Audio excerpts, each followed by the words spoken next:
নমস্কাৰ ছাত্ৰ ছাত্ৰীসকল তোমালোক আটাইকে শিকু আহাৰ আজিৰ পাঠলৈ স্বাগতম জনাইছো। আজি আমি আলোচনা কৰিম দশম শ্ৰেণী গণিতৰ ত্ৰিকোণমিতিৰ দুটা অভেদৰ প্ৰমাণ। ইয়াৰে আমি প্ৰথম প্ৰমাণটো কৰিম অনুশীলনী 8.4ত থকা 5 নম্বৰৰ 5 অংকটো। এটো আমি অভেদ প্ৰথম প্ৰমাণ কৰিম। তাৰ পিছতে ইয়াৰ একে ধৰণৰ এটা অভেদ তোমালোকৰ কিতাপত উদাহৰণ দিয়া আছে। উদাহৰণ নম্বৰ 15। আমি এই 15 নম্বৰ উদাহৰণটো প্ৰমাণ কৰিবলৈ শিকিম। আহাচোন ছাত্ৰ ছাত্ৰীসকল প্ৰথমে আমি চাওঁ তেতিয়াহ'লে অনুশীলনী 8.4ত থকা 5 নম্বৰখিনি 5 যেটো আছে তাৰ প্ৰমাণটো আমি প্ৰথমে কৰো আহা। প্ৰথমে প্ৰমাণ কৰিবৰ কাৰণে আমাৰ লেফট হ্যান্ড সাইডটো ল'ব লাগিব। যেটো প্ৰমাণ কৰিব লাগে তাৰ সমান চিনৰ দুটা ফালে দুটা অংশ আছে। এটো হৈছে বাওঁফাল যাক কোৱা হয় লেফট হ্যান্ড সাইড আৰু এটো হৈছে সোঁফাল যাক কোৱা হ'ব ৰাইট হ্যান্ড সাইড। আমি আৰম্ভ কৰিব লাগিব এই লেফট হ্যান্ড সাইডৰ পৰা। গতিকে প্ৰথমে আমি লেফট হ্যান্ড সাইডটো লিখি ললো। এতিয়া আমি চাই লম যে ৰাইট হ্যান্ড সাইডত কি আছে বা আমি সোঁফালে কি উলিয়াব লাগে। সোঁফালৰ অংকটো আমি যদি মন কৰো আছে cosec a। cosecটো হৈছে সাইনৰ উল্টা 1/sin plus cot a। cot a টো হৈছে cos/sin। সোঁফালে যি দুটা ত্ৰিকোণমিতিক অনুপাত আছে দুইটা অনুপাততে তলত কি আছে sin আৰু sin আছে। দুইটা অনুপাতত কেনেকৈ পাইছো আমি sin হৰণ কৰি পাইছো। সেই কাৰণে আমাক যেটো লেফট হ্যান্ড সাইড দিয়া আছে সেই লেফট হ্যান্ড সাইডত কিন্তু cosec আৰু cot একো দেখা নাই বা একো নাই। সেই কাৰণে প্ৰথমে আমি ইয়াত থকা প্ৰতিটো পদকে আমি সাইনেৰে হৰণ কৰি লম। ইয়াত তিনটাকৈ পদ আছে, লবত আছে তিনটা পদ, হৰত আছে তিনটা পদ। আমি এতিয়া লবত থকা আটাইকেইটা পদকে sin a ৰে হৰণ কৰিম এই তিনটা পদ। হৰত আছে cos a, sin a আৰু -1 এই তিনিটা পদকে আমি হৰণ কৰিব লাগিব sin a ৰে। হৰণ কৰি লওঁ। প্ৰথমে আমাৰ হৰণ কৰিবৰ কাৰণে ভগ্নাংশৰ চিহ্নডাল টানি লম। এডাল হৈছে আমাৰ মেইন ভগ্নাংশৰ চিহ্নটো। তাৰ পিছতে প্ৰথম পদটো আছিলে cos a। cos a আমি হৰণ কৰিম। হৰণ কৰা মানে কি ভগ্নাংশৰ চিহ্নত পাতিব লাগিব। ওপৰত থাকিব cos a কাৰণ cos a আমি হৰণ কৰিম। cos a লিখিম, হৰণ কৰিছো sin a ৰে। তলত লিখিম আমি sin a মাইনাস 2 নম্বৰ পদত আছে sin a। sin a আমি sin a ৰে হৰণ কৰিম। সেই কাৰণে sin a by sin a লিখিব লাগিব। প্লাস চিহ্ন আছে প্লাস চিহ্ন দিম। 1 আছে 1কো আমি sin a ৰে হৰণ কৰিম। তেতিয়া হ'ব 1/sin a। হৰত থকা পদকেইটাকো আমি একে ধৰণে হৰণ কৰিম। cos a আছে হৰণ কৰিব লাগিব sin a ৰে। সেই কাৰণে আমি লিখিব লাগিব cos a by sin a plus চিহ্ন হিচাপে একে ধৰণে থাকিব sin a by sin a minus 1 আছে 1কো sin a ৰে হৰণ কৰিলে হ'ব 1/sin a। এতিয়া হৰণ কৰিলে কি কি পাই আমি লিখি যাম। প্ৰথমটো আছিলে cos a by sin a। cosক যদি sin a ৰে হৰণ কৰা হয় তেতিয়া হলে পোৱা যায় cot। সেই কাৰণে আমি লিখিব লাগিব cot a মাইনাস sinক sin a ৰে হৰণ কৰিলে দুটা কটাকটি গলগে থাকিব 1। 1/sin 1ক sin a হৰণ কৰিলে লিখিব লাগিব cosec a। হৰত আছে cos/sin, cosক sin a হৰণ কৰিলে হ'ব cot a প্লাস sinক sin a কটাকটি যাব 1 হ'ব মাইনাস 1/sin সাইনৰ বিপৰীত অনুপাতটো হৈছে cosec a। এতিয়া আমি যি দুটা পদ পালো হৰ আৰু লবত যিকিটা ৰাখি পালো আমি দেখিবলৈ পাইছো দুইটাতে 1টো আছে। প্ৰথমটোত আছে -1 তাৰ পিছতোত আছে +1। সেই কাৰণে আমি এতিয়া দুইটাতে আমি যিকিটা 1 আছে 1 কিটা আমি শেষলৈ পঠাই দিম। 1 কিটা শেষলৈ পঠাই দিম। তেতিয়া আমি পাম cot a plus cosec a -1। হৰত আছে cot a minus cosec a। cosecৰ আগৰ মাইনাস চিহ্নটো হতে আহিলে 1টো যাব পাছলে 1ৰ আগত এটা প্লাস চিহ্ন আছে প্লাস চিহ্নটো দিব লাগিব। তাৰ পিছতে আমি চাম যেটো প্ৰমাণ কৰিব লগা অংশ আছে তাৰ সোঁফালে যদি আমি চাওঁ দেখিলো আমি যেটো লিখি আছো তাত আমি এটা ভগ্নাংশ পাই আছো কিন্তু প্ৰমাণত ভগ্নাংশ নাই। প্ৰমাণত মাত্ৰ ওপৰৰ অংশটো আছে তলত কোনো অংশ নাই বা তলত কোনো পদ নাই। সেই কাৰণে আমি কি কৰিব লাগিব আমাৰ কামটো হ'ব এই দুইটা পদৰ লগত আমি এনেকুৱা এটা ৰাশি পূৰণ কৰিম যেটো ৰাশি পূৰণ কৰিলে কি হ'ব হৰটো আঁতৰি যায়। আৰু সেই ৰাশিটো কেনেকৈ উলিয়াবা সেই ৰাশিটো উলিয়াবৰ কাৰণে তোমালোকে এই পদ দুটা চাবা। ইয়াতে আছে cot a minus cosec a আছে। সেই কাৰণে cot a যে মাইনাস চিহ্নটো আছে প্লাসত লৈ পূৰণ কৰি দিবা। এতিয়া হৰ আৰু লবত দুইটাতে পূৰণ কৰিম আমি cot a মাইনাসৰ ঠাইত আমি দিম প্লাস cot a মাইনাসৰ ঠাইত দিম আমি plus cot a plus cosec a। আমি কাৰ লগত মিলাইছো হৰটো লগত মিলাইছো কাৰণ হৰটো কাটিব লাগে। মাইনাস টকাৰ কাৰণে প্লাসত পূৰণ কৰিলো আৰু হৰত পূৰণ কৰাৰ কাৰণে আমি লবটো পূৰণ কৰিব লাগিব।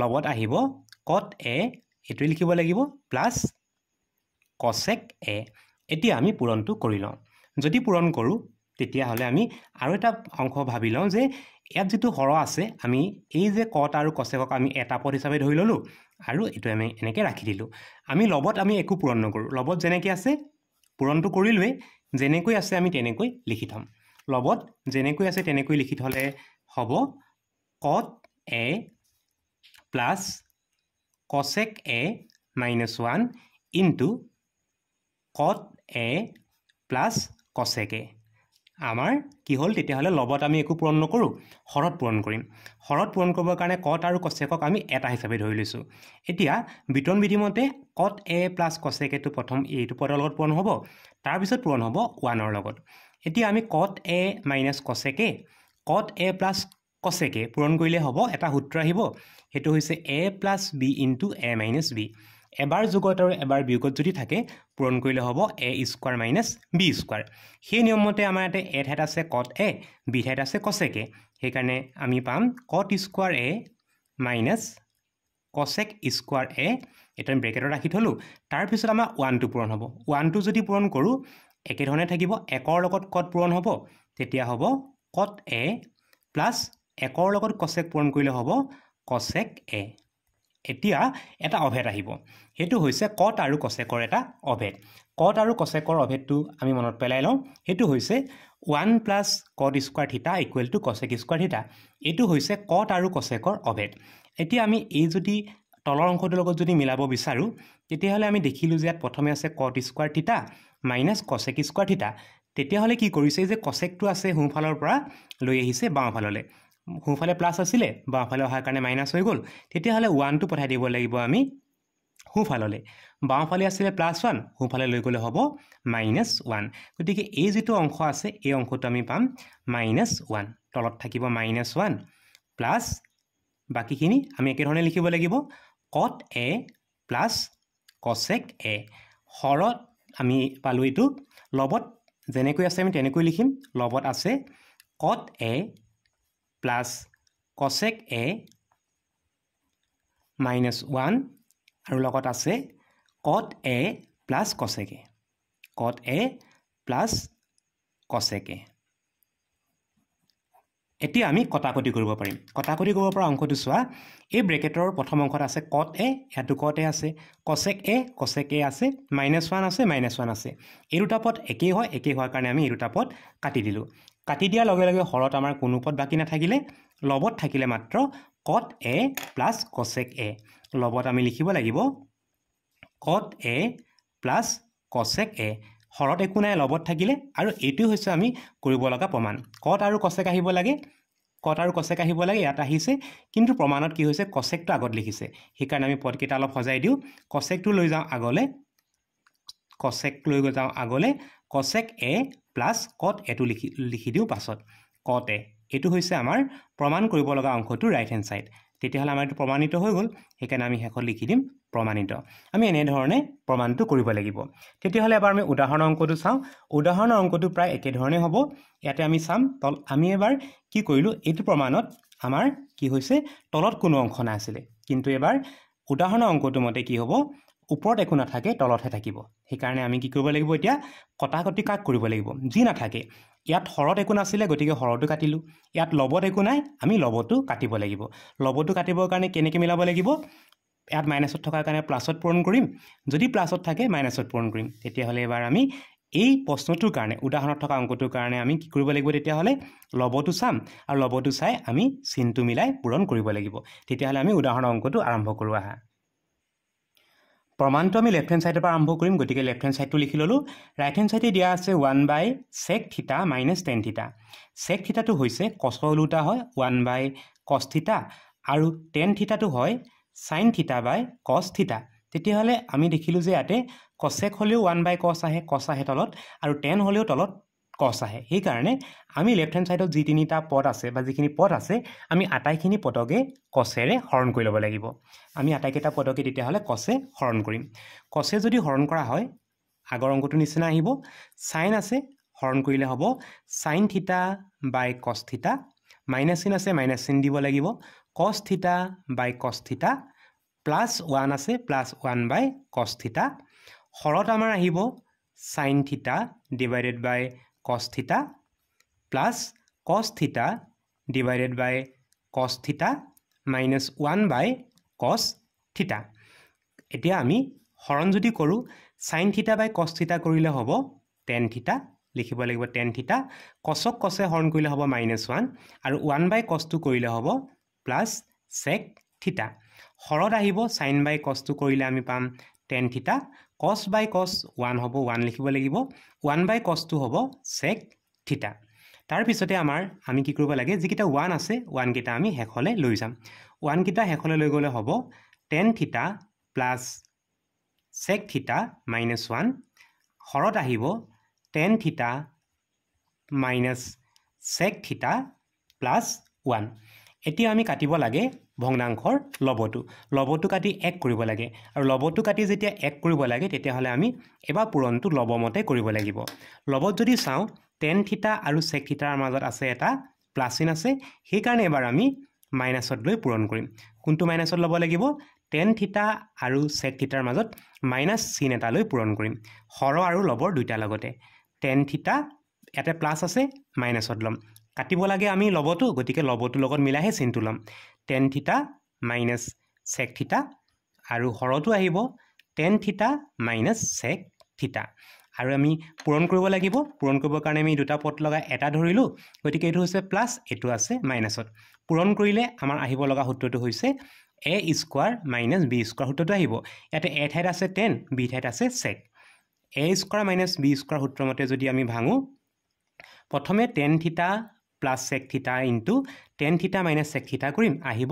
a square minus b square a ঠাইত আছে tan square theta minus b ঠাইত আছে sec minus sec square theta তাৰ পিছত আমি -1 টো পূৰণ কৰিব লাগে এই অংশটোৰ লগত -1 টো যদি 10 ৰ লগত পূৰণ কৰো প্লাসে মাইনাসে মাইনাস হয় প্লাসে মাইনাসে মাইনাস হোৱাৰ কাৰণে আহিব -tan theta আমি এখিনি ব্ৰেকেটত ৰাখি দিও স্কয়াৰ কেটা তাৰ পিছতে মাইনাসে মাইনাসে হ'ব প্লাস sec theta হৰত আমি কোনো পূৰণ কৰিব নালাগে যেনেকৈ আছে আমি তেনেকৈ থৈ দিম আছে tan theta minus sec theta plus 1 into tan theta minus sec theta আহিব অভেদ এটা আহিব tan আৰু secৰ অভেদটো আমি ইয়াতে ব্যৱহাৰ কৰিব লাগিব tan আৰু secৰ অভেদটো আমি চাই লওঁ tan আৰু secৰ অভেদটো হৈছে 1 plus tan square theta equal to sec square theta ইয়াতে আমি দেখিবলৈ পাইছো যে tan square টো আমাৰ আছে sec square টো কি হৈছে প্লাসৰ ফালৰ পৰা বা আমাৰ ইয়াতে প্লাস আছিল হুফালে লৈ আহিছে বাম ফাললে প্লাস sec theta টো বাম ফালে লৈ আহিলে হ'ব minus sec theta তেতিয়া হলে আমি এটো নিচিনা পালো যে tan square theta minus sec square theta আৰু প্লাস 1 টো লৈ যাব লাগিব আমি হুফাললে প্লাস 1 টো হুফালে লৈ গলে হ'ব -1 গতিকে এই যেটো অংশ আছে এই অংশটো হ'ব আসলতে -1 মাইনাস বাকিখিনি অংশ লিখো -tan theta plus sec theta হৰত আমি যেনেকৈ আছে তেনেকৈ লিখিব লাগিব হৰত আছে tan theta minus sec theta plus 1 into tan theta minus sec theta এতিয়া দুটা মাইনাস আছে গতিকে মাইনাসটো আমি কমন লৈ লম ইয়াতে আমি দেখিলো যে কোটো দুটা মাইনাস চিন থকা নাই এটাহে মাইনাসত আছে সেই কাৰণে আমি ওপৰৰ যেটো পদ আছে ওপৰৰ পদটোৰ পৰা এটা মাইনাস কমন লৈ লম মাইনাস চিনটো কমন লৈ লম মাইনাস চিনটো কমন লোৱাৰ লগে লগে তেতিয়া হলে আমি এটো -1 টো হৈ যাব +1 minus tan theta টো হ'ব tan theta plus sec theta টো হ'ব sec theta হৰত আমি একো কৰিব নালাগে যেনেকৈ আছে তেনেকৈ লিখিম tan theta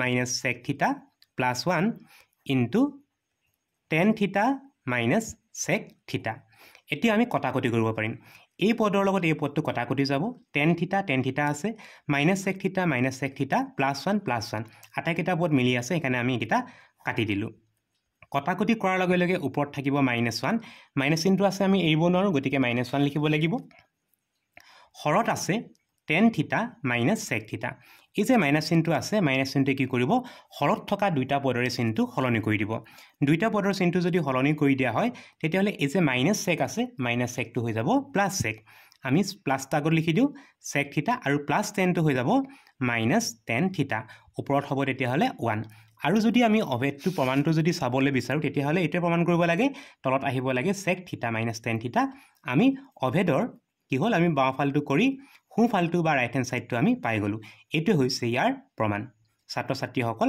আজিৰ পাঠটি ইমানে আছিল। আজিৰ পাঠটি ইমানতে সামৰিছোঁ। নতুন এটি পাঠৰ আলোচনাৰ সৈতে তোমালোকক পুনৰ লগ পাম বুলি আশা ৰাখিলোঁ। নমস্কাৰ।